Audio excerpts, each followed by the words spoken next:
হয় নমস্কাৰ। আজি আমি সীতা জখলাত খুবেই প্ৰচলিত যিটো ৰাম মন্দিৰ, যেতিয়া আজি ৭,০০০ বছৰ আগৰ যেতিয়া ৰাম লক্ষ্মণ আৰু সীতা বনবাসত আছিলে, তেতিয়াতে এইবিলাক জেগাতে ঘূৰি ফুৰিছিলে।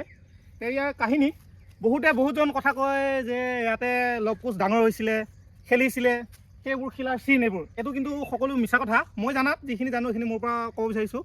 লৱ কুশ জন্ম হৈছিলে কানপুৰত, মহৰ্ষি আশ্ৰমত। কামপুৰ হৈছে বহুত দূৰ, আমাৰ ইয়াতলৈকে আহি পোৱা নাছিলে তেতিয়াৰ কাহিনী। অযোধ্যালৈকে আহিছিলে, এইটো বাৰু মই ইমান এটা নাজানো, যিখিনি জানো। কিন্তু এইটো ৰিয়েলিটি, এইটো ইয়াতে আহিছিলে ৰাম লক্ষ্মণ সীতা যেতিয়া বনবাসত ঘূৰি ফুৰিছিলে, তেতিয়াতে এইবিলাক জেগাতে আছিলে তেওঁলোকে। এনেকৈ আছিলে, তাতে কুঁৱা আছে দেখুৱালোঁ, তাতে আকৌ চিন আছে মানুহে বনোৱা, তাতে আছে ধুনীয়াকৈ এনেকুৱা। সিফালে আকৌ ৰদ যোৱা এনেকুৱা পাহাৰে চিন আছে ধুনীয়াকৈ, সেইটোও দেখুৱালোঁ, দেখাব সকলো ভিডিঅ'ত। এতিয়া ইয়াৰ কাহিনী কওঁ। এইসোপা চিনসোপা কিহৰ বাবে বনাইছিলে এইটো নাজানো, কিন্তু ৰিয়েলিটি মানুহে কোৱাৰ দৰে নহয়। এয়া লৱ কুশ থকা খেলা জেগা নহয় এইবিলাক। হয়, ৰাম লক্ষ্মণ সীতাৰ দিনতে কিবা এটা চিন বা কিবা এটা কৰিবলৈ বনাইছিলে, এইটো ইমান এটা নাজানো, ময়ো নকওঁ। যিখিনি জানো এইখিনিয়ে। আহক আপোনালোকে আহিব, সীতা জখলাৰ তলত আছে, তলৰ পৰা পাহাৰে উঠি ওপৰলৈকে আহিব, এইবিলাক বস্তু দেখাব। এই দি কুঁৱা আছে, দুখাই দিবা, দি কুঁৱা আছে, সেইদিকে আকৌ দুটামান বস্তু আছে।